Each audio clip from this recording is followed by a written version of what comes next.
Hello and welcome to Detective Comments. This is the Batman show where we look at least two Batman stories a week that are joined by a theme. This week's theme is Joker's Wild, which, if you've done the right thing, audience, you've picked in the right order because there is a Joker's Wilder that will hopefully come after this one. Remember, we're asking you guys to pick the themes each week. The episodes are already recorded, they're all done. You guys just have to pick the theme for us on social media. So right after this episode, if you go over to the socials at thecomiccrush.bsky.social or at the Comic Crush on Insta, or the Comic Crush on Facebook and at the Comic Crush on Threads, there'll be a sort of poll on what theme we can pick next. You guys choose it, we don't, and we'll show you that episode. Let's bring on my valiant co-host, Hemen. How you doing? Hi, I'm not bad, thanks. How are you? Yeah, good. Very excited about these two this week. Let's just give the audience a taste of what we're going to be looking at. So two kind of Joker, not origins, because does he really have an origin? Well, there is a Joker origin here. Yeah, I was going to say, I think Lovers and Madmen is definitely an origin, but we'll get into exactly what it is. Lovers and Madmen, it was a kind of attempt to redefine or define the Joker origin.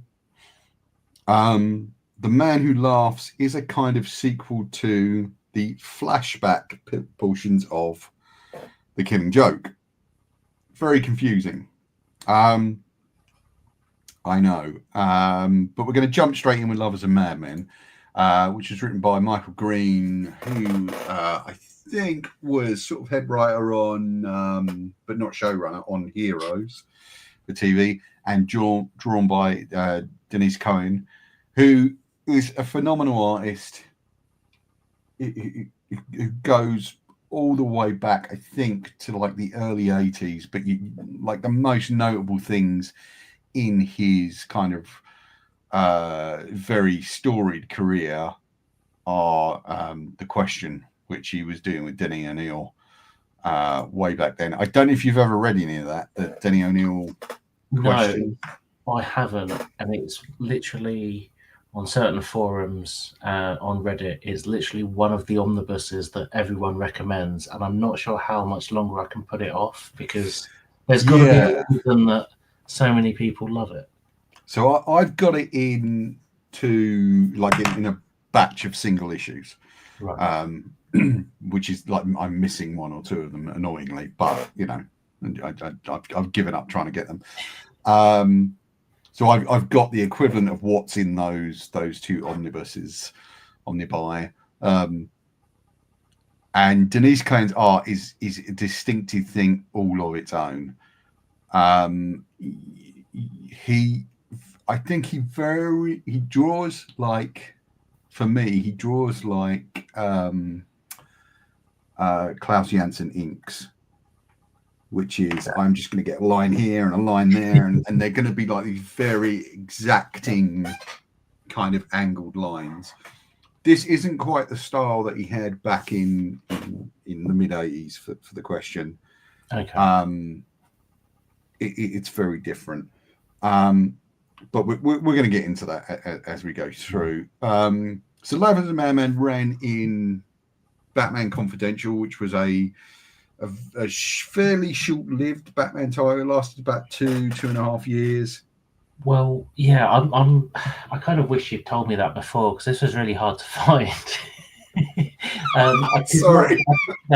I couldn't find it in print anywhere. Right. But obviously, Wikipedia is my friend, and it told me about Batman Confidential, and it was sitting there on DC Unlimited, nicely there. And I'd never heard of Batman Confidential, and it seems to have been this. Am I right in thinking all of the stories? I think they're different writers, and none of them are in canon.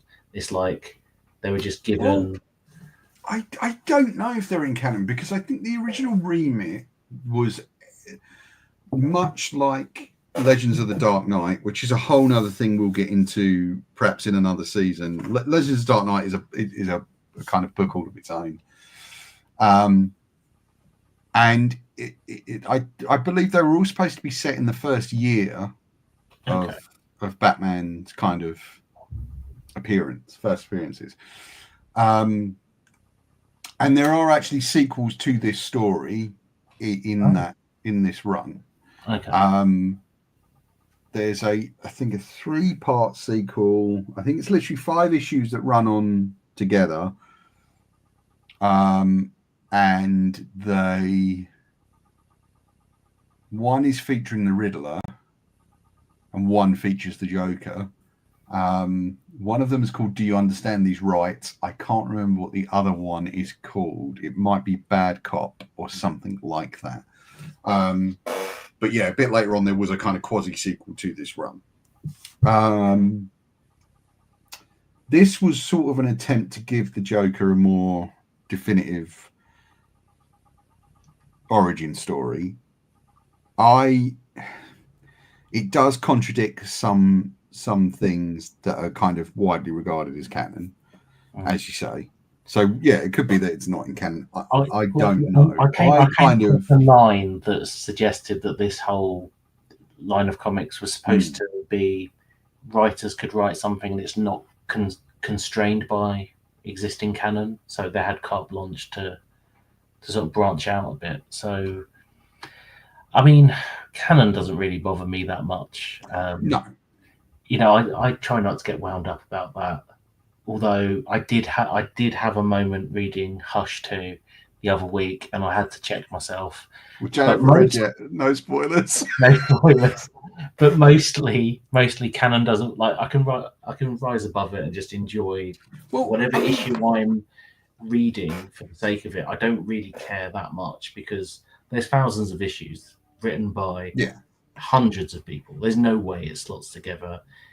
You know, this is myth, this is legend, this isn't Neighbours, this isn't EastEnders, this is in a way it is the American soap opera, you know. It's soap opera for nerds, and of which I include myself. But I think that the thing with canon is, as I've gotten older, I've learned to ignore it. Yeah. Because I've become more comfortable ignoring it.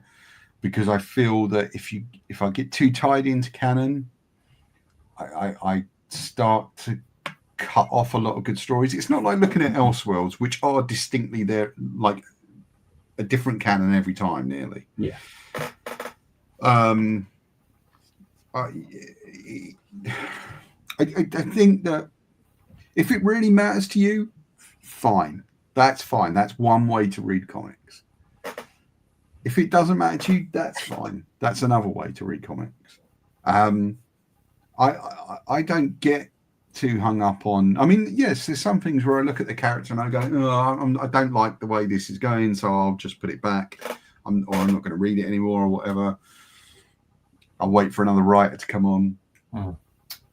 And I think that's fine. But what we all have to remember is Batman, Superman, Wonder Woman, they are whatever the people writing them and the company publishing it say they are. Yeah. James Bond is whatever the makers of James Bond say it is. Star Wars is whatever the makers of Star Wars say it is. We're not paying for it. We're paying for the end product. We're not speculatively giving giving DC 50 million a year to put out comics. We buy the end product, and you can stop buying that. We're not giving DC 50 million a year to put out comics specifically for us. Yeah. That's dream, yeah. But I think that, and also I think it's a dangerous thing. It's a very dangerous thing to get exactly what you want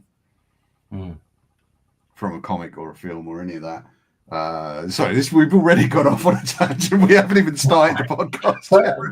But I think the whole reason I bring it up is because I think because I've read that line, whether it's true or not. So people will have to sort of get in touch of how they feel. But because I felt, okay, this isn't canon. So even if it contradicts everything I think about and know about the Joker, I don't care. I'm just reading these 6 issues on its own terms. Mm. And on that, I think this is absolutely balmy, and I really enjoy it. I'm not quite sure how I feel after just Lars saying, I'm not bothered about canon. If you tell me, oh no, this is the origin, I'm not sure. No, I'm not sure it ever is. I haven't done enough reading up on the sort of reaction to it to see.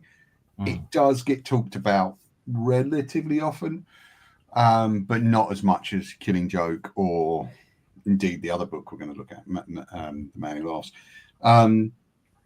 But I think it is canon. Okay. To me, it's my canon. Okay. I'm perfectly acceptable, perfectly fine. And I'll explain why, despite the fact it contradicts stuff, I think it's canon as we go in. Do remind me to explain why, because now I've said that, I'll just forget. It's gone. That idea's flying off somewhere. But the basic picture of this is Batman is sort of into the first year of his war on crime, and it's working. He's kind of, I think he's surprised at how much it's working. And into this comes a criminal who's only known as Jack, who's come kind of from out of town, and he's starting to pull robberies that become unnecessarily violent, and also robberies that could be done by stealth but always end up involving the cops, simply because he likes to kind of have something to shoot at. It seems he kind of becomes straight away, no pun intended, a wild card for the criminal element. And within that, he begins to upset the criminal element in Gotham as well as Batman. We can get into some of the twists and turns as we go. I mean, it's actually quite a basic storyline, but it also presents Batman with an enemy he doesn't know how to fight. I mean, we see here like he has to go to Jonathan Crane, who in this time frame is not yet the Scarecrow, and he's in fact looking to take over, Arkham. I mean, you say basic, and I agree. In many ways, it felt like an unused pitch for a Batman movie. The way that sort of late 90s hero movie would be put together. Like, this is the basic origin. That's what it felt like. In not a disparaging way. I think it was quite enjoyable. Simple is fine. Like I think people want this kind of Christopher Nolan faux complexity now. And what I often find that means is, the people making the thing don't understand quite what's happening, and they're just like, oh yeah, we'll get to it, we'll figure it out. I'll explain to you later. I'm sure that either Christopher or what's his brother's name? Jonathan. I'm sure one of them understood Batman, because there's too many good takes. I'm sure either that or was David Goyer like around. I am not. Maybe they just asked him like, "Oh, this Scarecrow, what does he do?" And he would just give them a breakdown of what Scarecrow is. Okay, we can work with that. I don't know how it worked in the room, but I feel there was a basic understanding. I think with that thing, they chose the story first and then found the villains, but rather than the way it had been done before, which was, okay, we'll put in these villains, now make the story work. I think that simple is fine. Like, simple is fine. I'm happy with that. I think it starts to get morally complex as it goes on. And it's quite an interesting thing. I completely forgot from I've read this twice before. This is my third time in. I completely forgot that they give Bruce a love interest in this. Right. And I just didn't, for some reason, I kind of glossed over that. It's quite a big part of the. You were focusing on his real love interest, the Joker. Yeah, his real love. Which is the and it's I think we were kind of talking about this back when we have done other episodes of this, and I can't say what yet because obviously the audience might not have seen those, but the love interest is Batman. Batman is the Joker's love interest, and Joker is Batman's love interest in a way. And I think there's a thing that happens in a lot of early Batman stuff, even if it's retroactively made early Batman stuff, where he is constantly brought face to face with the idea that he cannot have a romantic partner. Yeah. Simply because the war on crime is all consuming. Yeah. And that's kind of interesting. It's very unlucky to be Bruce Wayne's girlfriend. Oh, I mean, she has some horrifying moments in this. Poor thing. Sorry, she has some horrifying moments in this. Yeah, you know, like I wouldn't say the dates are going that well to start with, but then she kind of gets. She gets stabbed, doesn't she? She gets shanked by the Joker at one point, pretty much. So she's in hospital for most of this story. But I guess in that chaos of her being, stabbed, what I do enjoy, and I think you see it a lot in these early year Batmans, where he just gets angry, and he doesn't behave like the methodical Batman I feel like he becomes. He just, he scars. Am I right in remembering this? He scars Jack. He throws a batarang at him. I think, I guess it's the beginning of the smile. But that's just pure malice and anger. There's no strategy there. There's just, and I wonder if it harkens back to when we were talking about sort of those earlier Golden Age Batman, how Batman would just sort of kill people or throw them, nonchalantly throw them in a vat of acid.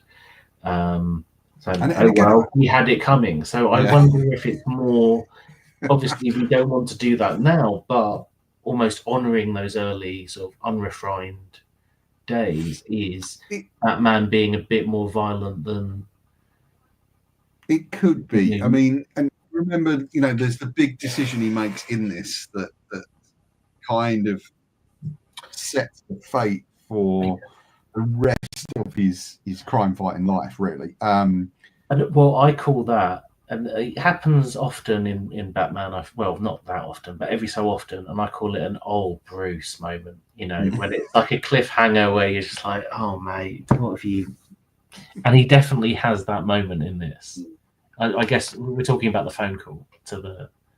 Yeah, I mean, it's interesting because if you look at all the relationships in this, they're all a bit more contentious than they would have been 2 or 3 years later. Like his relationship with Alfred is very testy.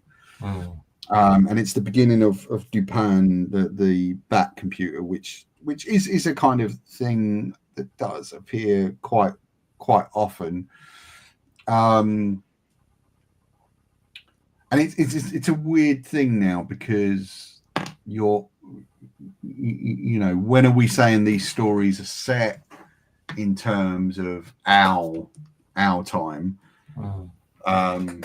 Because supercomputers, although they were a thing, the kind of computing that he needs would only work really much later on down, in terms of the timeline. And I think that technology kind of ruins a lot of these stories. Because if you try to introduce technology into, say, Batman Year One, you would have a problem. It would start to really fuck things up.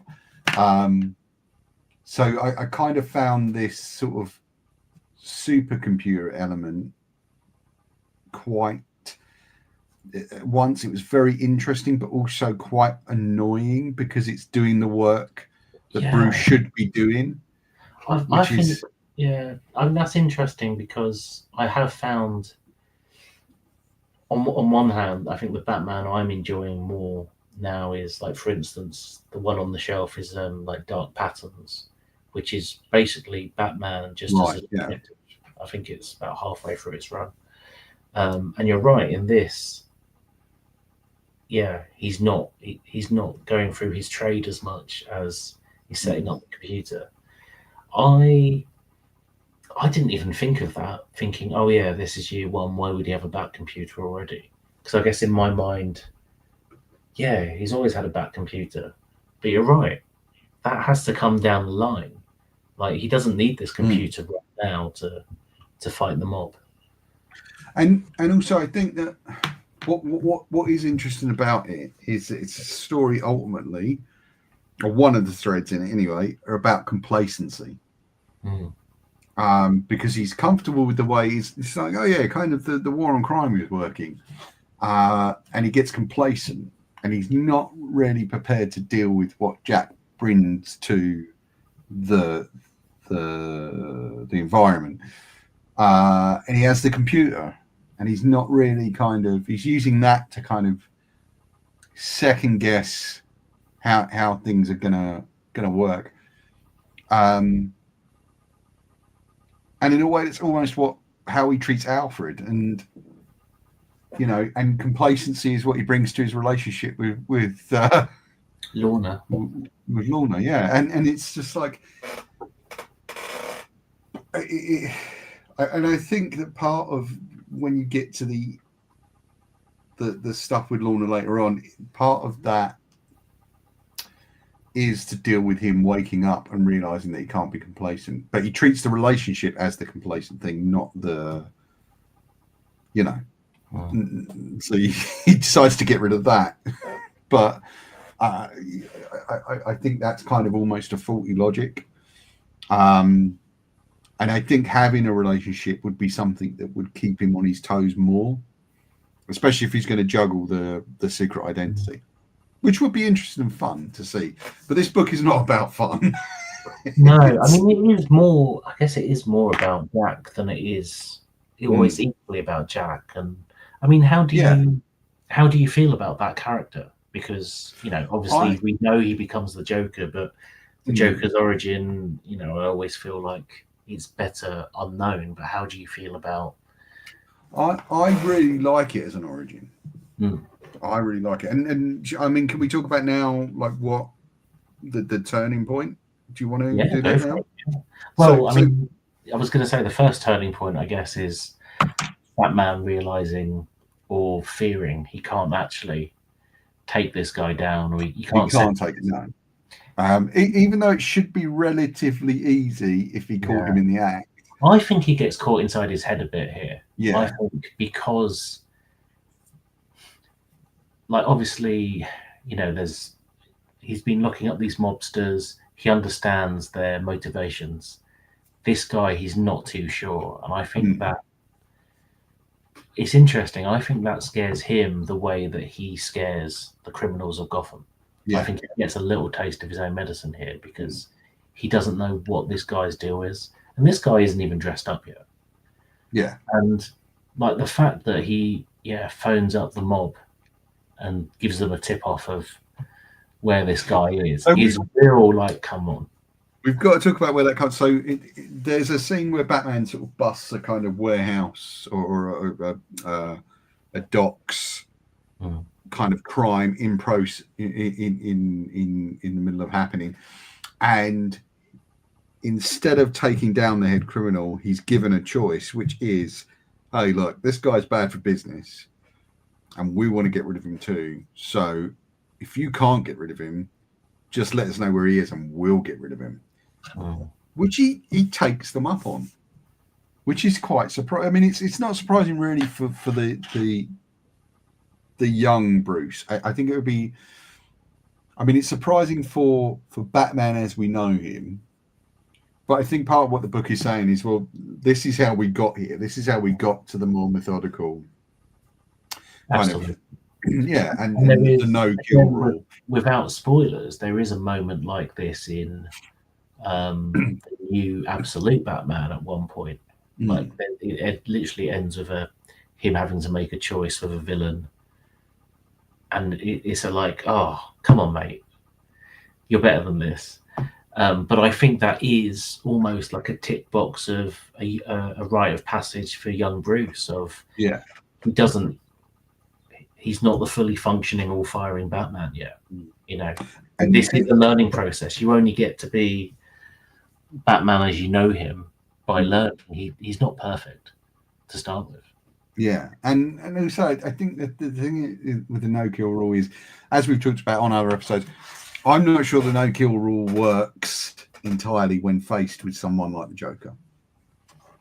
I think it would be perfectly logical, given the number of people, which is, I mean, not yet, but later on, it's in the hundreds, maybe thousands that he's killed or maimed. I think it's perfectly logical to shoot this guy. And I think in this moment of weakness, Bruce agrees with you. Yeah. You know, there's a fantastic line, you know, as it's going through all of this, but he does weigh up the cost of this decision. And I think it's something like, you know, is my soul the first casualty? You know, that's what he's giving up. If he's crossing that line, he's giving up his soul because he wants to be better. Yeah, and I think it's that air of, it's not superiority, but it's a moral superiority. Yeah. But if you're going to put on a suit and fight crime outside of the constraints of the law and order we've already got, you've kind of already lost a little bit. And again, it goes to that thing that's in Dark Knight Returns. We've always been criminals. And it's just like, yeah. So he's kind of walking a very fine line with that. And I kind of like the fact that he makes the wrong choice. I think it makes kind of sense for where he's at the time.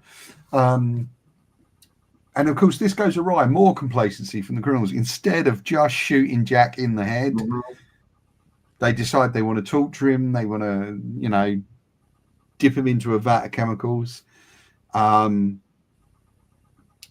which coincides with Batman kind of also having second thoughts.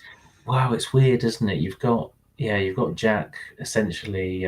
It's like a cross between, you know, like in a Shane Black film where a detective or the main character will be in this literal position. He'll be chained to a chair, and they literally just rip it out of the henchman. Like, come on, put your back into this. Go and really hit me.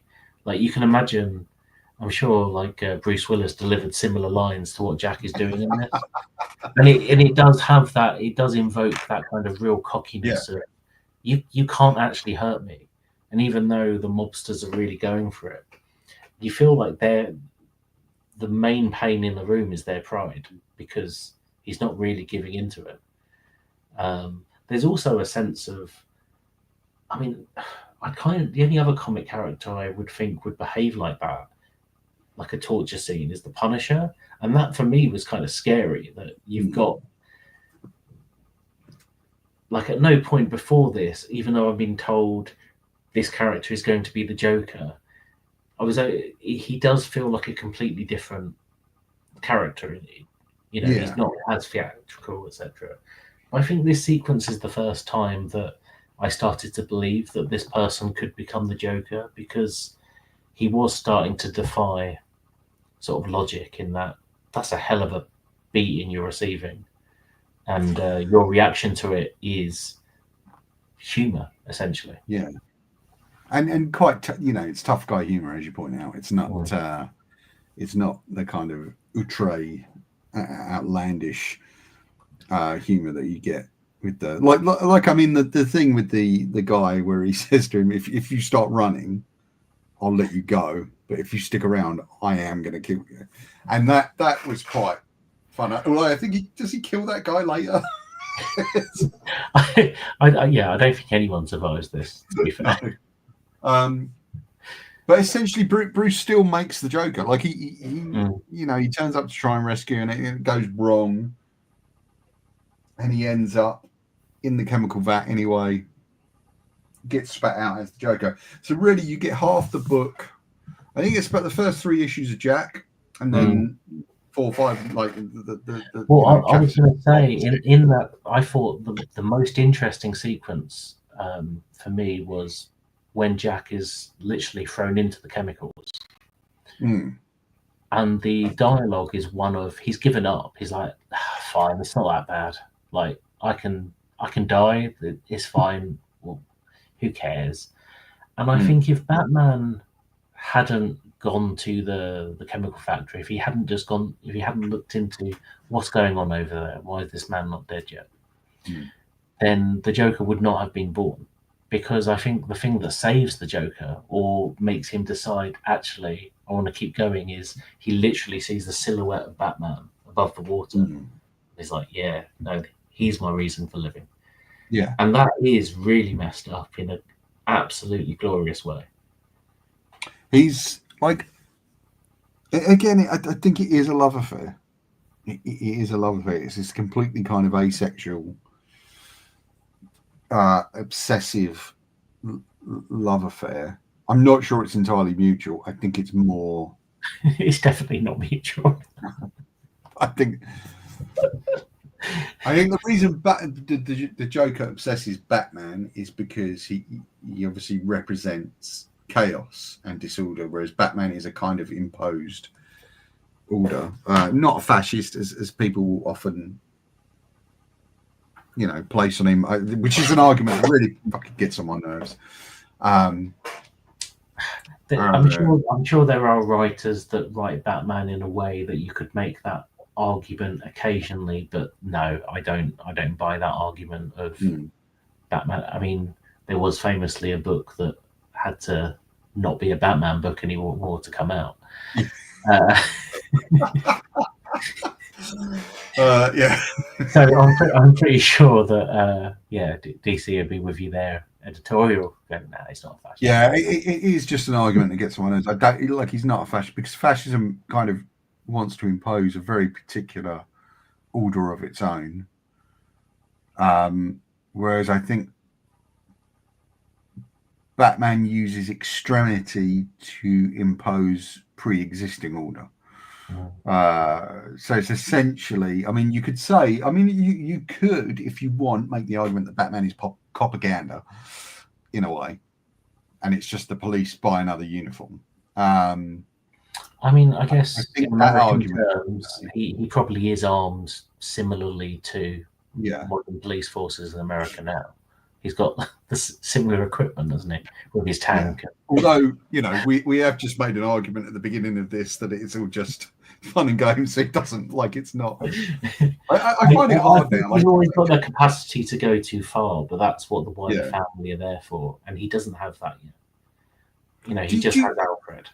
I mean, do you find it difficult now to read stuff without a political context? Everything's political, isn't it? Even the actor is political. I don't know. I mean, I don't. I don't think I do, to be honest. I think I will make jokes about stuff like that, but there's very few books, especially now, that I will read. Or actually, saying that, the Ultimates in a recent issue pretty much quoted Karl Marx. So I mean, brilliant. That has worn its political influences on its sleeve from day one. But there's I think there's very few books you could argue are political over the last 5 years. I mean, like X-Men, because they were being hunted by fascists and robots. But I mean, fascists are good bad guys. I don't. And also, I think with Batman, like, the thing is, it's like it's absolutely mad. And this is part of the thing I kind of want to talk about with this. It's absolutely mad. And I think it's almost been, it's had a lot of politics placed on it, and all the politics that are placed on it seem to want to just do something that Batman's trying to do anyway, which is build a world where he doesn't exist. So people want to go, oh, he's a fascist, oh, he just beats up poor people, or he just beats up mentally ill people. And it's just like, but in this context and in this form, mentally ill people that have been exposed to frozen chemicals that have given them sort of wild superpowers, or chemical like venom, that they're not your run of the, they're not your run of the mill crazies. This is a very specific breed of. The thing that I want to kind of touch on this is that the reason why I can accept this as canon is because I think that a ton of Batman, if you look at the character within his own terms, within his own life, a ton of it, and this kind of goes to Morrison, and it gets played out in this scene where he's kind of exposed to the Joker's toxins, and he starts to see the world as the Joker does. Like the Joker keeps making this joke about the bunny in the moon. Wow. Now, I think that it's an easy leap to go from that and say, I think his mind is completely fried, or not completely fried, but it's somewhat fried, and a lot of his life and memories are hallucinatory. And we all kind of impose an hallucinogenic or artificial, if we want to say that, artificial sense on our memories. The things that happened did not happen the way we remember them happening. Yeah. And it's not to say they didn't happen. It's just to say that time and your mind and your imagination does things. And I think to a certain extent, this is why you can say any story is canon. Because he could be dreaming it all, and it is something about the dreamlike, well, not dreamlike, Holly. I don't know if comics are as dreamlike as people think they are. But there is an hallucinatory aspect to them. I mean, look at this. Just wild. This whole end sequence is absolutely wild. Like, we've gone from pretty, is gritty the right word, but it's pretty, low down street crime violence, hold-ups, to Joker literally ties people up, hanging them upside down like a bat from high-rise buildings, and then dares Batman to save them while he takes pot shots at them with a gun. It's an absolutely insane just visual and sequence of, because at every step of the way, it's like there would have been easier ways to kill these people, but he's just having fun. He's in one day, just to get Batman out of hiding, doesn't he rain glass down on people? He throws acid in someone's face in a circus. It's absolutely deranged behavior. Yeah, and he starts picking off sort of hot, members of high society to murder. And he does kind of full frontal assaults.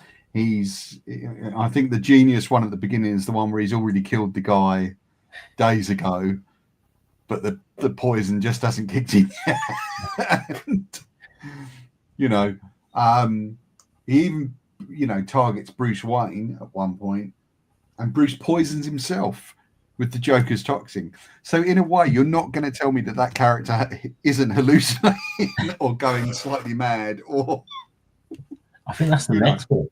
That's the next book with the poison. Is it? Yeah, that's it is. Yeah. So that does lead to a point of, these are, I don't think I've read things that are so remarkably similar and yet so completely different. They both cover that sort of early years, but this feels absolutely nuts. Is there anything we want to say on Lovers and Madmen before we? I think. Sorry, I preemptively have taken us out of that book and into the next one. My mistake. Sorry, folks. That's me. I think why you've done that is because they are so similar and yet they're really different. I think the only last things I would say on this one is, to some of your points earlier, I think Lorna says it at the end, for a long time you think this love interest is dead, but then she miraculously, oh no, actually I'm alive. And it's one of the cruelest things I've ever seen in that he does. I know, but I fully support the reasons why he does it, and I understand. but it's one of the shittiest things. It's wonderful. I think I've only seen it really done by Christian Bale in the first Batman when he I think the League of Shadows are in his house and he's throwing a party, and suddenly he just sort of starts behaving like the playboy, and he starts being arrogant and what have you. Yeah, I really enjoy that when he's playing up to stuff, and he does that with aplomb here because this man was absolutely wrapped with guilt. He was there by her side for like days on end, like checking in on her, and then just to casually say to her, "No, oh, I didn't even realize you were in hospital." Basically, it's just like it's so mean. I get it. It's like when you've had that advice of, you should break up with someone, but just be really cruel so they, make them hate you. Like there are easier ways for him to break up, but he just goes nuclear. And I feel like that's building up because you're in that early years. That probably helps build up his myth of, oh, Bruce Wayne, he's an absolute playboy weirdo. Like, don't go near him. He just doesn't. He's not capable of love. So I love that moment. But then I think she says something to him like, oh, this town is getting too scary. There's too many weirdos. And he says, oh, no, the Joker's been caught. She says, no, I was talking about Batman. Yeah. And he does look like, oh. That's why he dumps her. That's the real reason. That's why we're breaking. And I think the very last thing, and it's between Joker and Batman, is it goes on about every life matters, and the Joker asks, "What, even mine?" and uses that as a challenge to throw himself off the building and to see if Batman will catch him. And I love the inner monologue of Batman. He's kind of debating. Do I do this? Do I just let him die? And I really enjoy that. Don't you think it's interesting how much of this is like Dark Knight? What's the timeline? These must have been out similar, no? I think this was before. So this is from about... let's have a look. I think it's from about 2006, but I'm probably going to be wrong. Okay. I'm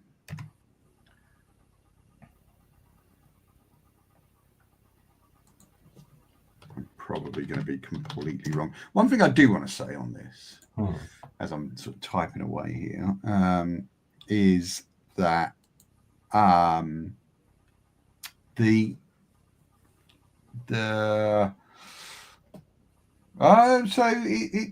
Confidential, I mean, it's too close to have influenced it. So the Batman Confidential number 7, which was the first issue, was February 2007, or a sort of street date of February 2000. So it's too close to have influenced it.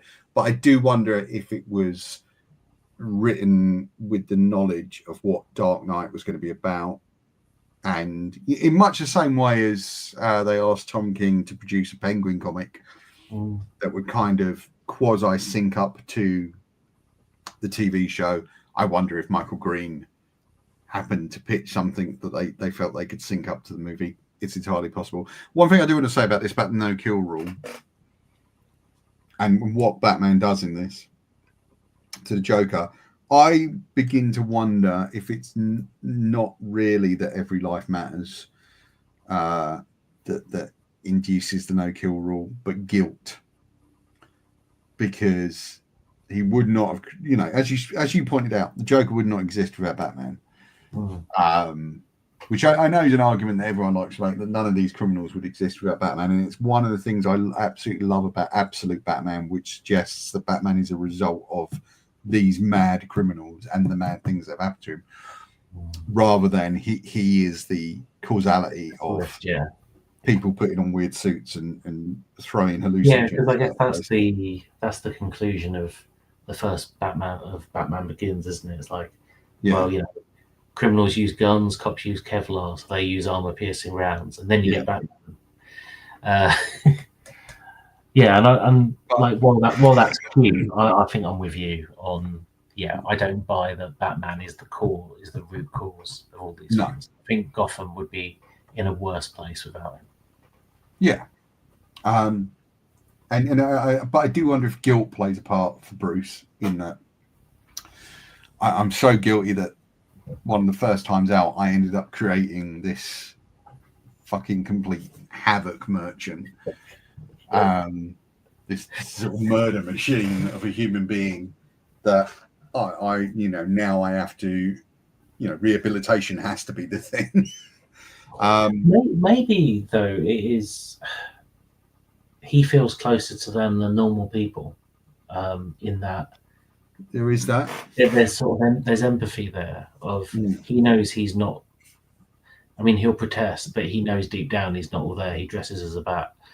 And I think maybe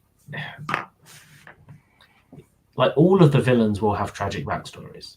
Like at some point, if you go into it, I feel like you could pick a villain off the shelf and there'll be some tragedy that has led up to it. Like Man Bat didn't decide to do that to himself on purpose. That was an accident. Dr. Freeze is trying to save his wife. Clayface, was he a struggling actor? And yeah, but I mean that's not. You got all these things. It's like in the scale of tragedy. but he just wanted to be famous. He didn't need to become mud. By that rationale, when's Jason Statham going to turn into a supervillain?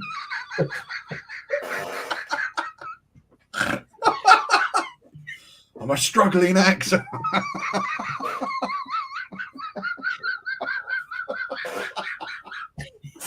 Sorry. I'm a struggling actor. I don't like my reviews.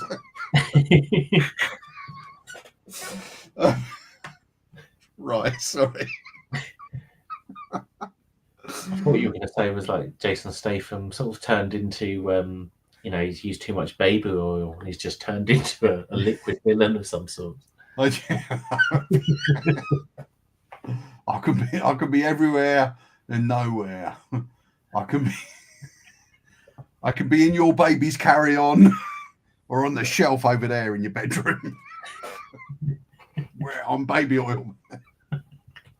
Sorry, I think I've just got it in for Statham at the moment because I've just watched that terrible Working Man movie. Yeah, it's all kinds of awful.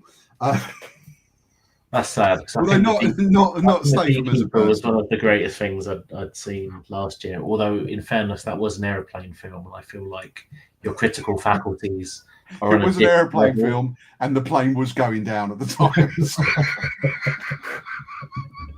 At the last minute, you were all miraculously saved, and therefore.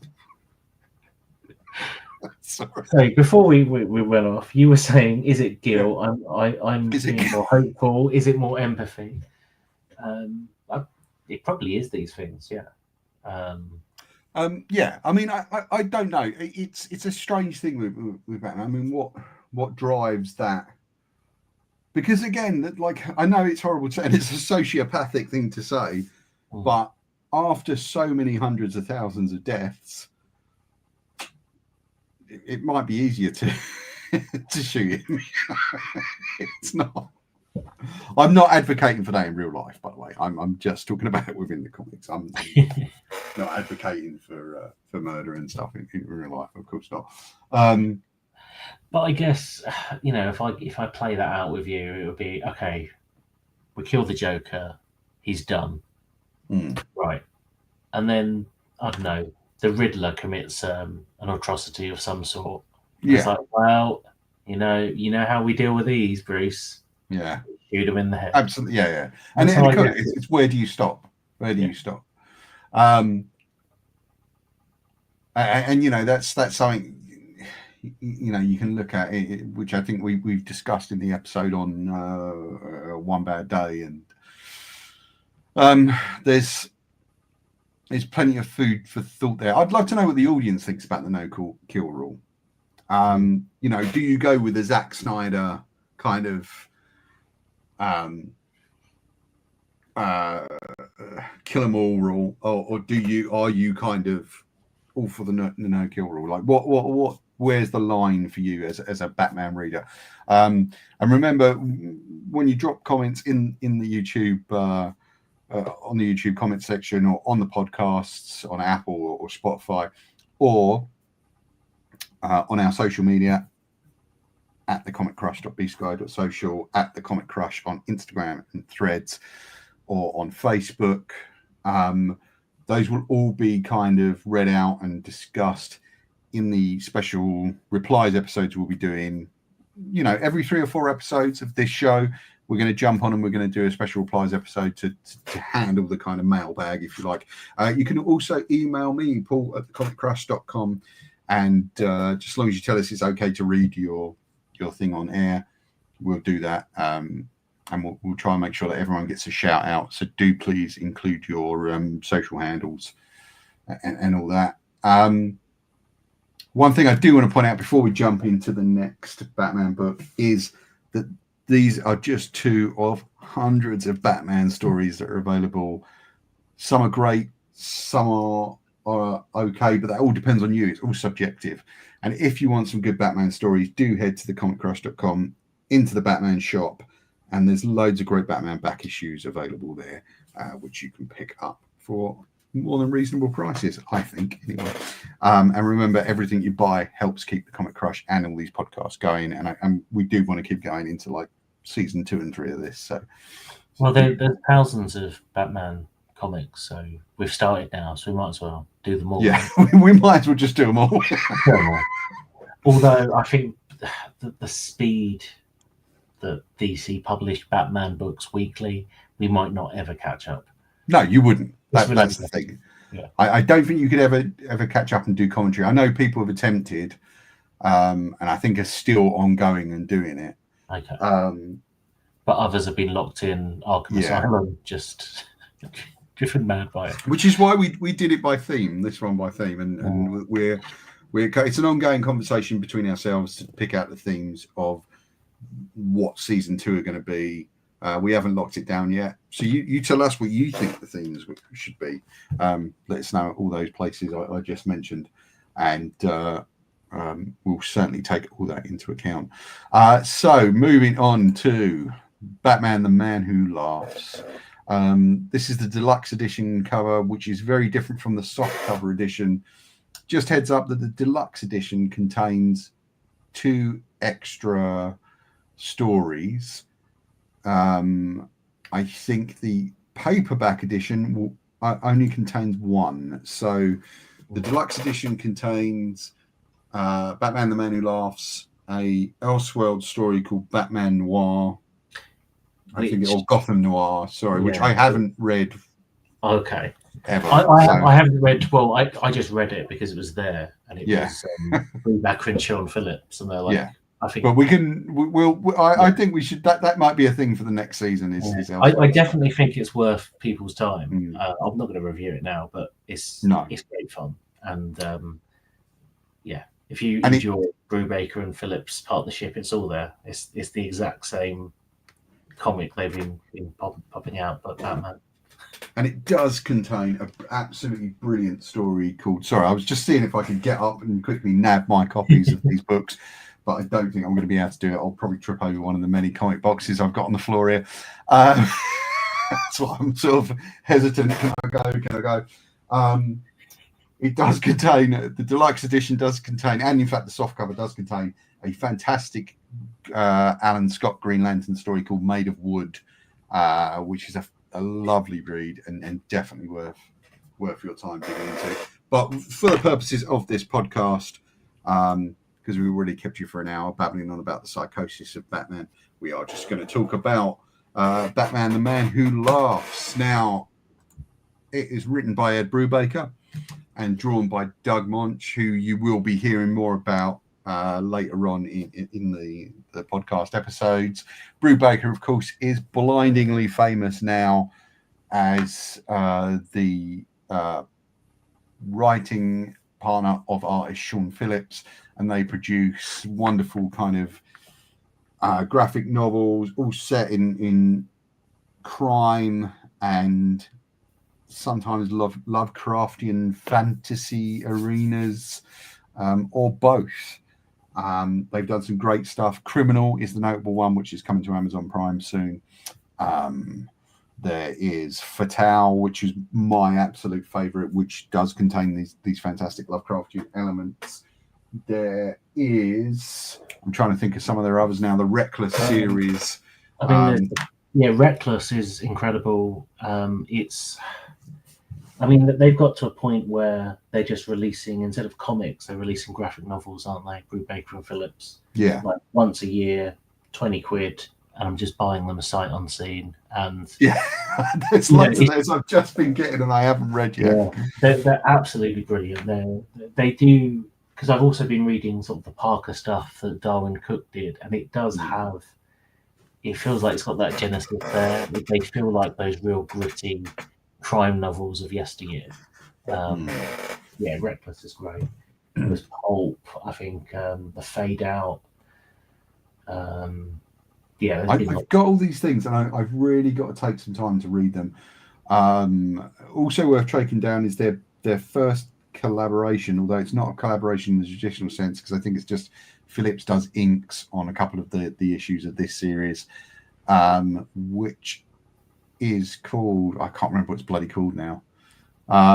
Scene of the Crime. That's what it's called. Yeah. There is a review for that somewhere on the Comic Crush. I'm going to try and dig that out and stick it on the down in the description box. I love that book. Doug Munch. I'm sorry that I'm not really being very effusive about Doug Munch right now. We will do in a later episode, because there's I mean, his work is phenomenal. I really like Munch. I think he's one of the best artists working. I don't think he has enough sort of major books out there for people to really be kind of super aware of him, but he does great stuff. That might just be me though. Maybe I'm just no. I agree with you. I think the last time I actually read this story was when I was at university, and I did history at university, and there was an art history module, and there was basically I got to write a dissertation on Batman, and I used this book and his art to make some points with. I did actually use quite a bit of his art from as my sources, but kids these days you can study anything, even Batman. And this is what we're doing now. This is our does it feel like you're doing your dissertation all over again? So The Man Who Laughs, which is named after the inspiration for the Joker. So there is a film called The Man Who Laughs. I can't remember the name of the actor that plays the character that inspired him. I should remember this because it did feature in said dissertation. Yeah, it's not called Cornel Wilde, but it is a famous actor of the time, I think. I'm just going to look that up now. How'd you like this, folks? Live research. Conrad Veidt is the guy I mean. Sorry. Which is a name I should have remembered, really. Conrad Veidt he plays The Man Who Laughs.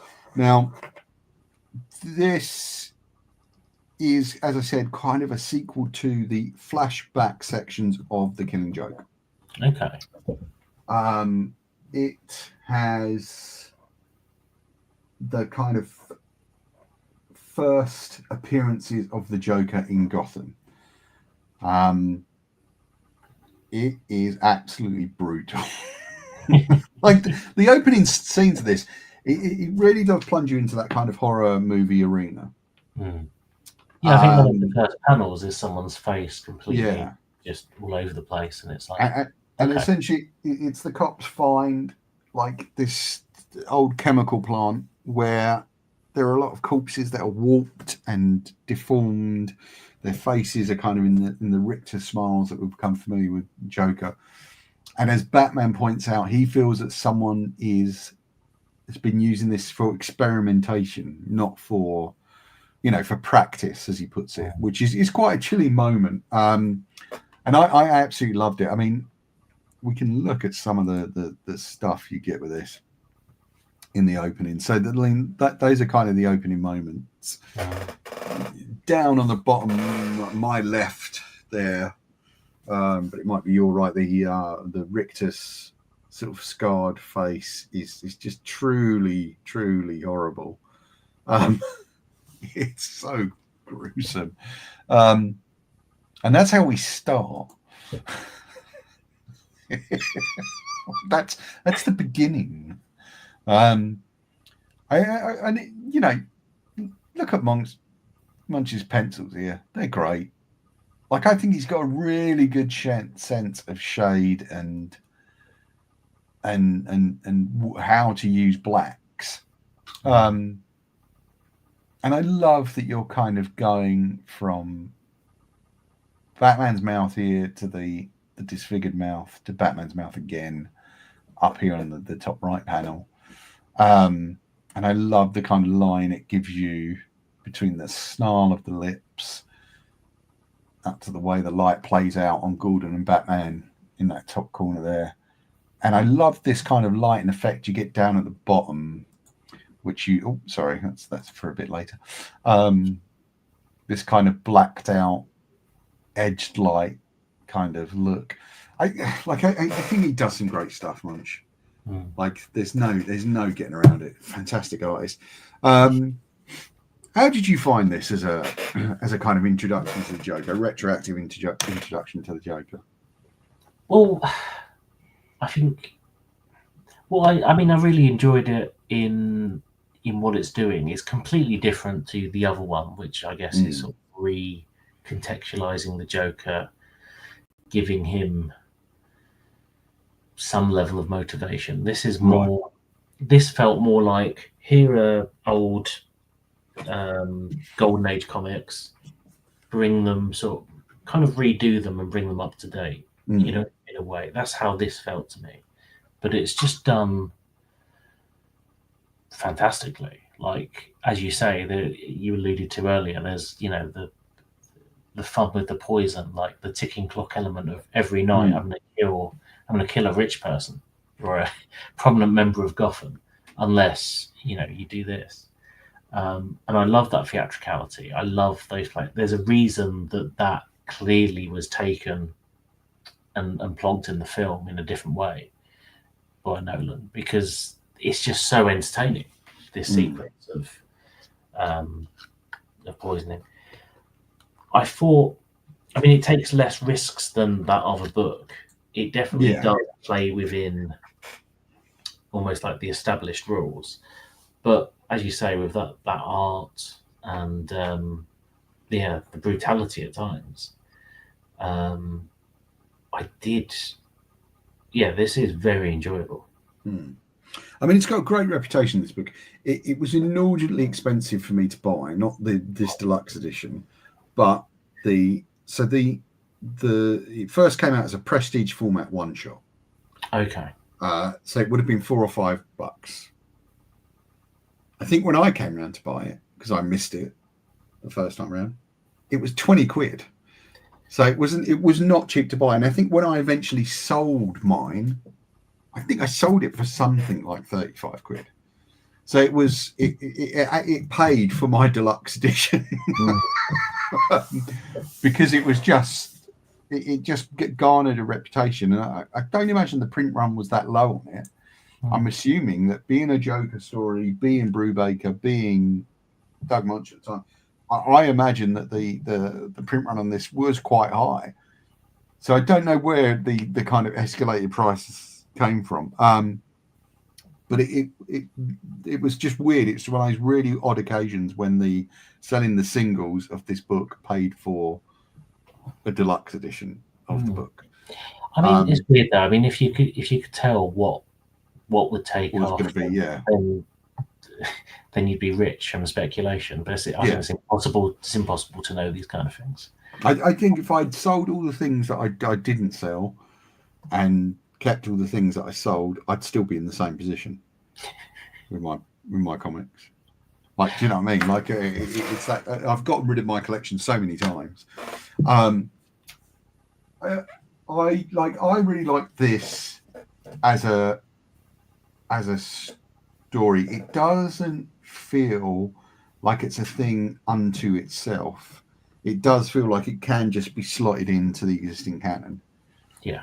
And I think it's incredibly smart. I mean, Brubaker had already written a fair amount of Batman. He'd done Gotham Central with Greg Rucka. Yes, thank you, Greg Rucka.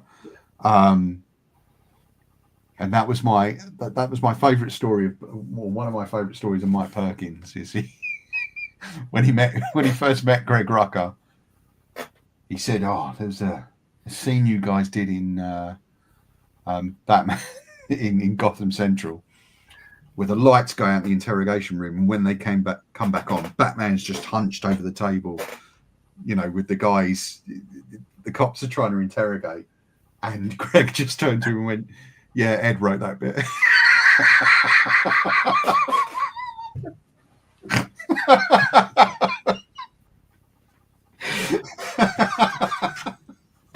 And it's one of my favourite.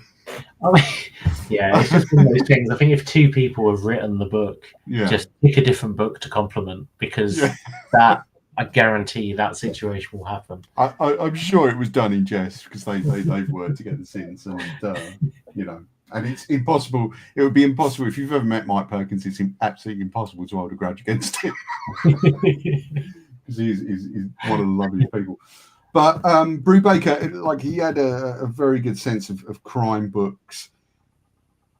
I found this is kind of in keeping with the downbeat tone that you get from his other things.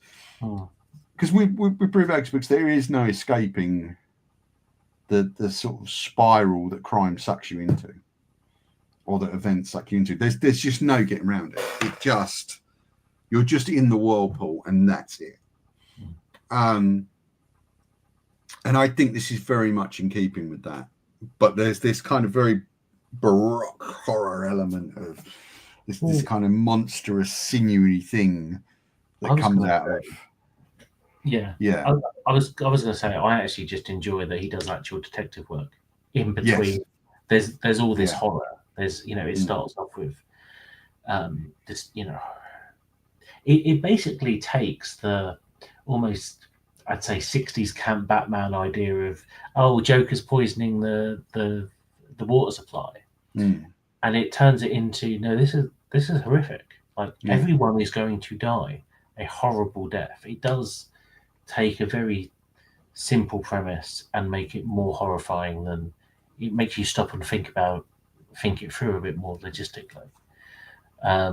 It also echoes, I guess, that other book we've read, in that, you know, he says he hasn't prepared for this. He just wanted to get, you know, regular criminals off the street. He didn't prepare for whatever this guy is. Yeah. And I mean, this take on the Joker, did you enjoy this kind of thing more than the other book, or you see them similar? Because I felt they were quite different. I mean, the Joker's never my favourite villain. I'll be honest. I think I've said that before. He's not my favourite villain. I think he's overused, or he feels overused, because it's just one of those things when you, as a pop cultural element, you cannot move for representations of the Joker. Did I enjoy? I mean, ultimately, I don't think I ever enjoy the. Do I enjoy the villains? I don't know. Some villains I enjoy, some I don't. I always think the thing I'm here to enjoy most is Batman. It is the detection. But you can't, you know. I'm such a Batman apologist. But so your ideal, let me get this straight. Your ideal Batman book is no crime has happened. You just get to hang out with Batman. Here's the thing for Dooku today. He's using all his detective skills. He's just in the space room. That's a perfect He's reading the new Richard Osman novel and trying to figure out who did it before Thursday Murder. Batman on House of Games, yeah.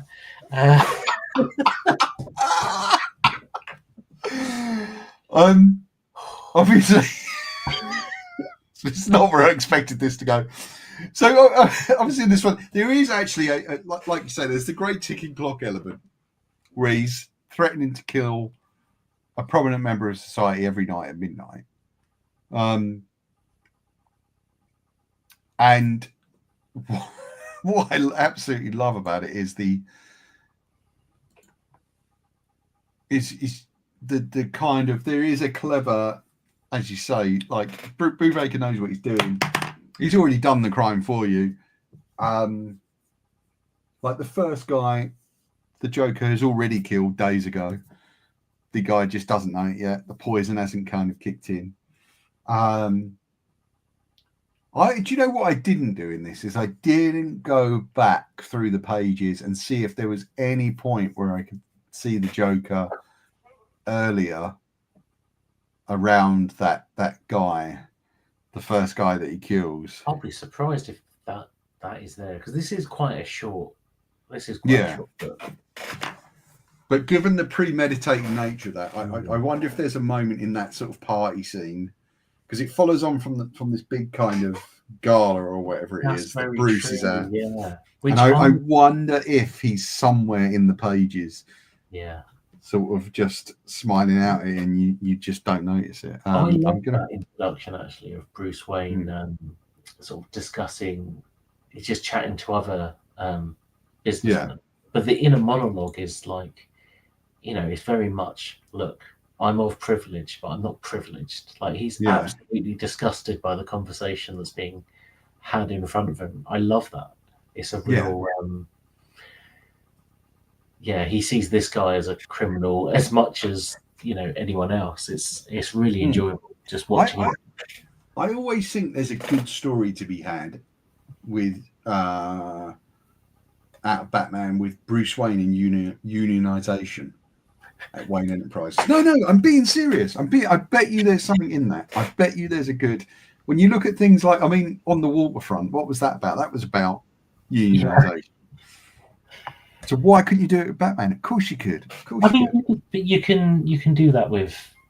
Sure, you can do that. And I would argue that recently there was a nucleus of a good idea in I think it was Batman and Catwoman's Gotham War or whatever it was, where she tried to rehabilitate criminals and get them off the street. I think there was a nucleus of a great idea there. Well, but it also didn't quite land for me personally. She wanted, I think the book altogether didn't quite land, unfortunately, even though it was actually the most interested I've been in a Batman event in years, which was, she suggests that Batman start turning a blind eye to small crimes and concentrate on bigger ones, and let her group of criminals just operate, fighting. It's just like, what are you talking about? But then there's that broken windows thing, isn't there, as well? Like, there was that thing, and I think it came out in New York in the 80s, where it's start focusing on the small crimes and coming down on those quite hard and quite fast, so that it doesn't turn into bigger crimes later on. So if there's something like a broken window, you start getting that fixed, getting that sorted straight away. Right, who did it? Yeah, and you start. There is something to that. I think but that show is probably just me being old and authoritarian, So, I'm willing to kind of but I'm totally willing to cop to that. I am a leftist, but with a sense of. Well, I think there should be a reasonable amount of law and order, and I think it's more about how people act in small ways that does society better than the big things. So put your headphones on when you're listening to music on a bus. No, I'm with you then. So I've got another presenter of the show. Go on. Sorry, my cat He has just been outside this door as we're recording. Yeah. He's just been meowing, and now he's going to be silent, aren't you? No. Yeah. Probably not. What's the cat's name? Atticus. Atticus. He's a big boy. He is a big boy. I should have called him Bane. It's lovely. All right, He's you happy lovely. now? I think he feels left out if he can hear Aw. you talking. But I would love pets, but we're not allowed to have them where we live. He's got a lot of thoughts on Chip Zdarsky's run of Batman. Obviously, folks, this is not where we expected the podcast to go, but look at what we bring you. Pets. Oh. Pets. I think he's going now. Okay. Oh. All right. You happy now? You happy you done the inspection? Okay. Bye.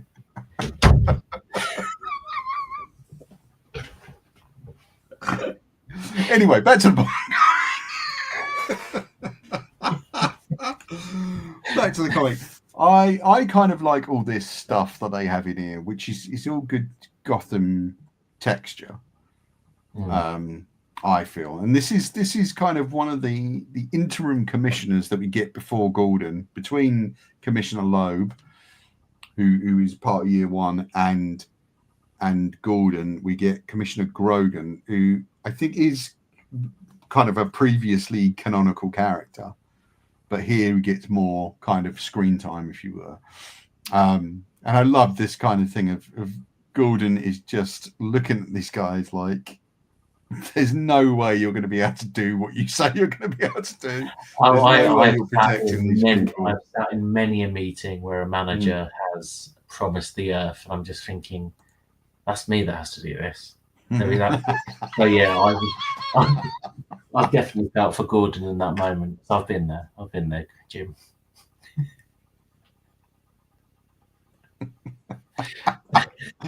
I just think it's it's so much fun, this book. I mean, again, it is quite dark. It is quite horrific.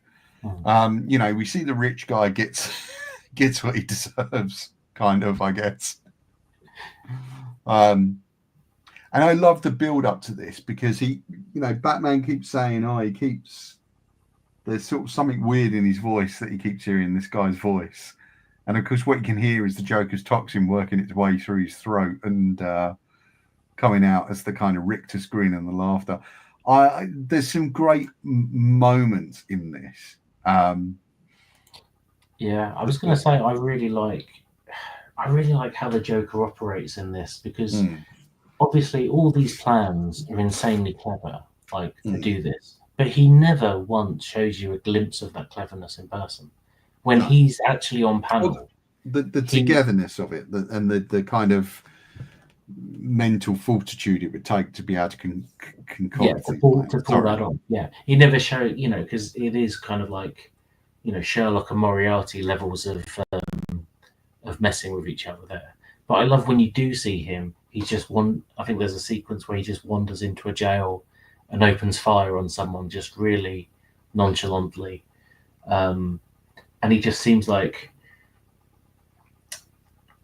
he's just a crazy guy. And I love that his theatricality is kind of hiding something scarier, where he is capable of elaborate plans with implausible plans with implants. Yeah, we haven't seen since villains. And this is a thing with Joe. This is something I wanted to bring up with you. Do you think he's crazy, or do you think this is an act? Oh, I think it's fun not knowing. I love that, because I think the not knowing is what makes it an entertaining story, because I like there to be sort of that tension of, if you don't know, to Batman's point, how can he plan for it? So I like him being kept on edge. I think he is crazy, but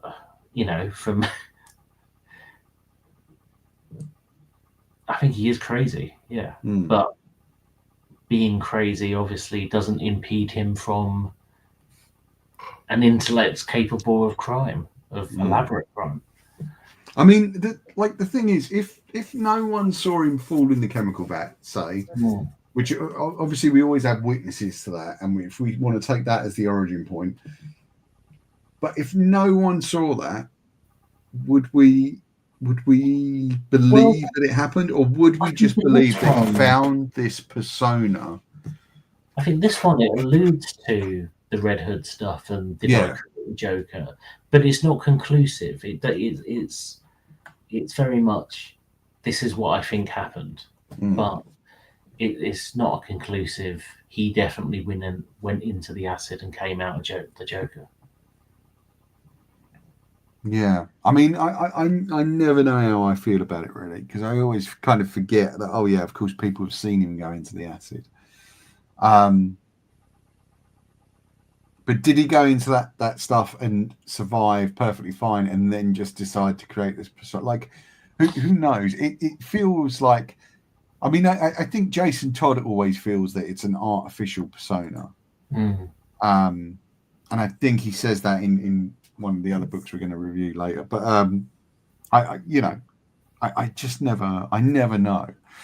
And it's kind of an interesting thing that comes up throughout this, which is, as you say, given the construction of the plans, given how detailed they are, and given how much he manages to correctly predict what is going to happen. I mean, I could believe, like in that other story, he's essentially hallucinating and seeing weird things. I can believe maybe he's crazy in that sense, that or he's being driven crazy by things that aren't there and whatever else. But I don't know. I'm not a doctor. I don't know if it being.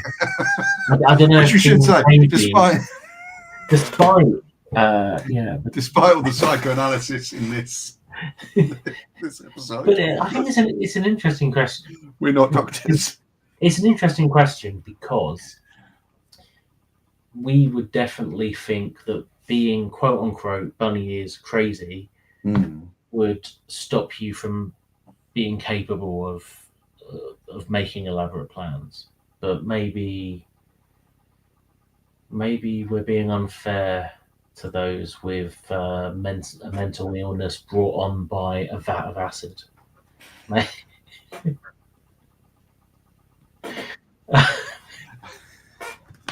Number of cases of this happening? 0. But I think when, in you asking the audience earlier what they think on things, I would actually be fascinated to hear what people think about just the Joker and what they think. Yeah. Is he faking it? Or is he actually crazy? Or is it just inconsistent and we shouldn't worry about it? Because he's whatever the story needs him to be. Yeah. I mean, it's such a bizarre thing, and it's such a wild personality to bring on. How would you ever bring that into, how would that ever even pop into your imagination? Well, Joaquin Phoenix tried. Which is, that film has its own merits. We do have this kind of on-running theme of the Joker using people and using madness. Here he frees people from a sort of hospital for the criminally insane, or from Arkham. I can't remember where it's from, but and kind of lets them loose to go forth and commit crime, which I thought was a great thing. And of course, one of those people turns out to be a helicopter pilot, which becomes very crucial later on. So again, how much method is in the madness? How much madness is in the method? So yeah, I don't know. But it is all kind of build up to the kind of best. I think the best kind of sequence in the book. Where this was genuinely surprising, actually. Yeah, I'd forgotten about this moment. Yeah, so Bruce Wayne has been named as the Joker's next target, along with another target at another location. But he has to get away from the cops in order to catch the Joker. So he quite willingly injects himself with the Joker's toxin. It's absolutely bonkers. Yeah, it's a masterful gambit. But I love that tension of, but they're going to babysit me until I get out of this situation. But I can't just sit here waiting for the Joker because I'm Batman. But Batman's, I can see like the desperation that's led him to this moment of. Yeah. And I love I think it's like a double page spread after this of just the madness. It's absolutely beautifully illustrated because it does. Yeah, I haven't got it. It does have like real jeopardy. I mean, it includes. I've joked before like the bugbear, but of the pearls, but it has like the parents and the pearls, and it just as he's slipping into madness, it's just absolutely beautifully animated. It's all his. It's all the things that keep him awake at night that he's witnessing as he descends into craziness. And I think Alfred's trying to get through to him. Like the dialogue is it his father talking? Is it the Joker? But it's Alfred. Alfred's trying to just get him out as he's resuscitating him. And I love that peril, that absolute insanity of, I'm going to take the Joker serum just to get away from the cops so I can catch him. Because it really almost goes wrong. Like, it's a real risk he takes there. And I love that, like, for the hero, where suddenly this is Batman. Clearly he's not going to die because that's not the name of this book. But I love that there's actually jeopardy. So you're right. The name of this book isn't The Batman Who Dies. Actually, that does bring up another point which annoys me now. Retroactively, whenever you type this in, the Batman, the Man Who Laughs, what you inevitably get is the Batman Who Laughs. And it just really aggravates me. I am a big fan of Scott Snyder. Oh, me too. I do not care for the Batman Who Laughs. There's things about it I liked. I like the first, Metal, DC Metal, whatever it was called. Yeah, I liked that first book. It was a lot of fun. Maybe you'll make me reread it and I can reappraise it because there were bits that were enjoyable, but I tried to keep Hellraiser out of my Batman. I think it's death metal where it goes quite literally batshit. And too batshit for me to enjoy. But I mean, on the same time, if I take that on its own terms, that's probably what it was going for. The whole thing. It even had like a soundtrack album accompanying it from like metal artists. Yeah, it was absolutely off the wall 80s. Iron Maiden covers, So I quite enjoyed that first one, that first mini-series. Ultimately, with this book, I think that, like I said, it's weird because it's one of those books that's still quite valuable in terms of if you were to go out and try and buy it. I think it's still quite expensive. I haven't looked. If you go and try and buy the single issue, I don't think it's always worth getting the single issue. I think you're better off trying to look for one of the deluxe editions or paperbacks of it now. But it weirdly doesn't always get mentioned in the kind of big canon books that are important to the fandom and deserves a kind of more exalted place. However, it's also quite kind of incognito in terms of if you took this book, if you took it out of the sort of existing canon of Batman books, would it matter? I don't know. And that's no disrespect to the work that's been done by Brubaker or Munch, because they're both on top of all of this. But it's that kind of weird thing that I think speaks to the sheer volume, as you were saying, the sheer volume of stuff that DC puts out, Batman, even back then, which I think this was like the early 2000s. Yeah. And that isn't always a good thing. I think that you know, I think sometimes good books can get lost in the sheer volume of stuff that gets put out.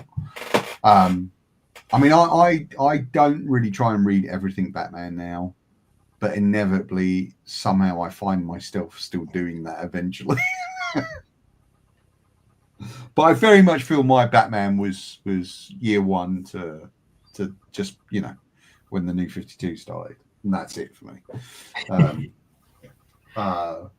But they put out a lot of books in that period. I've got boxes. At one stage, over half my collection was Batman single issues, and it's not anymore because I've gradually kind of seen the light and started to reduce things down a bit. But that's been replaced by now over, I'd say 40% of my trade collection is Batman volumes. So it still remains the enduring passion of my comic life, even though there's so many other great comics out there. And of course, inevitably is the reason why when you suggested this podcast, I jumped on it so rapidly. Would I like to do a Batman podcast? But yeah, ultimately, I like it as a book. I'm glad it's there. I was going to say there's two moments in this towards the end. So I think we touched upon all the other, I think, bits that I've really enjoyed. And if it didn't exist, I'd be sad it didn't exist. Like I say, the plot of poisoning people slowly is absolutely genius. The things I love is Batman's, to foil the Joker's plan of poisoning the water supply, he literally blows the viaduct with explosives. Yeah, and I love it. Like, there's no elegant, he doesn't have an elegant solution. And I love how the Joker seems really confused by this. He says, why have you done this? And, the way I read it is like Batman gritted teeth, just literally better crippled than dead. Yeah. Just so angry, like you've made me. I've had to resort to blowing up my own city to stop you from killing people. It's real. But and he's absolutely right. He's absolutely right. And I do like what's the coda where like a few weeks went by, everyone was a bit sweaty, and water was going for almost $10 a bottle. And I But again, there is also, and it's a reoccurring thing of like the Joker, I think, does he throw himself off? And Batman again debates, do I save him? And I love, while this is different to the other one, he does save him. He doesn't deliberate that much. But when he does save him, he's like, I think the line is, this will have to do. And he absolutely beats the snot out of the Joker. And that really made me laugh. Like, I've saved you, but it doesn't mean I'm not going to beat you into a coma. It's really, and I think that feeds into that early years idea of he's unrefined, he's a bit more angry, and he's a bit more. And also, to really beat someone rather than the Batman that will punch you in a certain point just to disarm you. As a character, I mean that's the thing is they're not surgical strikes with the Joker, and also I wonder if obviously there's got to be an element of catharsis for Batman in beating the crap out of, right? Those accusations aren't going away. Yeah, but you know what I mean. I mean that's not a fashion thing. I think we've all probably debated, God, I'd like to punch that person right now. I mean, I know I have a lot of anger issues in my life, and I've certainly gone through that thing where it's gotten the better of me at times. But as I get older, I'm learning to rein it in. But it's I wonder if there is within the character the catharsis in that moment, but also for the audience. What would we think if he just got to the end and the Joker does all that stuff and he just slaps the cuffs on him? I think you need to have him beat the crap out of the Joker. Yeah, because I think when I first read this, so it would have been 20 odd years ago, and I guess I'm at the beginning of my Batman journey, if you will. So, my frame of reference would have been movies, animated series. I am expecting Batman to arrest him, or tragically try to arrest him, but oh no, he slipped and he's dead. That seems to be the way those portrayals went. So to actually see him just lay some punches into someone he's arrested, I think did kind of shock me at the time. I distinctly remember sort of being shocked that Batman, the hero, is putting a beat down on the Joker. And I think that's a fascinating thing. Like, the longer we move away from that moment, the more it's like, well, that's normal. It's the Joker. He deserves it. But I think that's part of the reason why, and again, recognizing my own flaws and the wider flaws in life, I think that's why we're not getting that catharsis now as people in life. And I'm not saying we should be able to go out and beat someone up. What I'm saying is what we should be able to rely on is that there'll be a reasonable sense of justice and punishment. And we feel like that's gone away. And some of that is being stoked by people's political agendas. We know which people we're talking about. So it's not always real. It's just they're taking very minor things and expanding them out to think that this to make you think, oh, this is what every interaction with criminals is like, where they're just getting away with it, and it's just that's not true. I promise you that. I still haven't had my phone stolen off me in London, and I forget that. I always stress whenever people I know are going to London now. I'm always like, yeah, make sure you're careful with where you put your phone and where you've got your phone out and stuff like that. I mean, I had a friend who got arrested whilst being mugged, or just after being mugged, because the police thought he was dealing drugs. So he managed to be unlucky twice. So I've seen where this podcast goes now on a long enough timeline. It does end with you dressed as a bat, doesn't it? Yeah, becoming the villain. No, I don't. I'm just saying, like, I think it's what I'm trying to do with this is I'm trying to say, hey, I'm using this as a way to work out my, I think we look at these books, but when we look at these books, we're also looking at the audience and we're also looking at each other and our own lives. And I certainly always do that with fiction. I'm always kind of looking at using this as a tool to look at my own life. And sorry if it gets too political for people. It's not meant to be a political podcast. I think it's meant to be, we're just kind of, now talking about the place where this fiction belongs in the modern world. I mean, I think that's fascinating because when it comes to whether it be the Joker or the majority of, say, Batman's rogues gallery, I don't see them as criminals in the traditional sense because they are so theatrical. So I don't feel like I'm getting that catharsis because, it's more in those early book, the early year books where he'll be taking on mobs before the superheroes exist. That kind of crime he takes down, I think that's why Year One is probably my favorite book because it just deals with crime. Just deals with crime, and corrupt police, and just real things that I can tangibly hang my hat on. And I love that Frank Miller found a way to make Batman work in that world with no, supernatural or mythical opposition.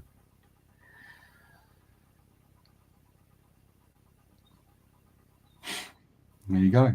Anyway, folks, this is quite a weird muted one this week. I think we've kind of gone through quite a lot of interesting stuff.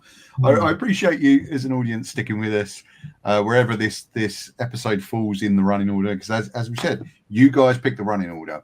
So apart from the first episode and the last episode, you guys get to decide what we do next. If you head over to the social media platforms at thecomiccrush.bsky.social, at the Comic Crush on Threads and Twitter, or the Comic Crush on Facebook, or just drop a comment in the YouTube comments below, or on the comment sections on the podcasts, Apple and Spotify. You can decide what we pick next out of what's left. So we'll try and kind of put those up for you, and you can pick out of whatever subjects are left. You can pick what the next theme is, and that's the next episode we'll put out. I'm quite interested in this Dadaist method. We'll see how this works for this series and see how that carries us forward to season 2. Will it work? We don't know. But I want you guys to be involved. I want the audience to be involved. We wanted that from the beginning when Hemen and I first sat and talked about this over a year ago. We wanted audience involvement. We want to hear what you've got to say about the podcast, about the books that we're choosing. And it'll be interesting to see how that changes our opinion of the books and what dialogue we can get going on that. But we'd love to hear from you. Drop a comment below at the socials I've already listed. Remember to check out the Patreon. It's only £2 a month. That would really help me do crazy things like survive. And also do check out the web shop. As I said, hundreds of Batman comics in there. There are hundreds of Batman stories out there for you to read and enjoy. And all you need to know is that there's a character called Batman who is Bruce Wayne, millionaire playboy. That's all you need to know for Batman comics, really. You don't need to know any more than that. As with most comics, that's all you need to know. You just need the basics, and you can find the rest as you go along. And that's what's great about it as an art form. Helen, anything else? Well, I was going to say it would be interesting to have recommendations of other Batman things to read that we might not have thought of, and then we can always work a theme around it. Yes, very true, very true. If people want to troll and make me read The Batman Who Laughs, fine, go for it. But I'm game. I'm happy. Like, there are things that I haven't liked in my time, but I'm always happy to reappraise and go and look at something again, because I'm gonna be honest with you. The first time I saw The Dark Knight from Christopher Nolan, I didn't like it. You son of a bitch. And I can justify it by X, Y, and Z. But I revisited and I was wrong. But art is so subjective, and you can find yourself in a specific moment, or there might be specific expectations or whatever it is. And I'm always happy to go and look on it, because maybe I was in a real mood when I read The Batman Who Laughs. And that is actually one of the greatest books ever put down. I don't think that's the case. But I do think because good art has an effect on you, and you can bring all kinds of preconceptions into something. So that will always colour your view of something. Like we were discussing earlier about canon, like just the idea of is this canon or not might affect how you're reading that Joker story. Yeah. Yeah, always happy to read sort of any suggestions, good or bad. Like, what are the worst Batman stories you've ever read? Oh, although probably not going to be in a rush to read those for this season. That sort of stuff might be the Patreon special. I've got no problem slagging off things like movies, because the difference is the pay grade for movies is so much higher, and if you don't like a Jason Statham movie or a Tom Cruise movie, it's unlikely that Tom Cruise or Jason Statham will lose their jobs because of something you've said about that film.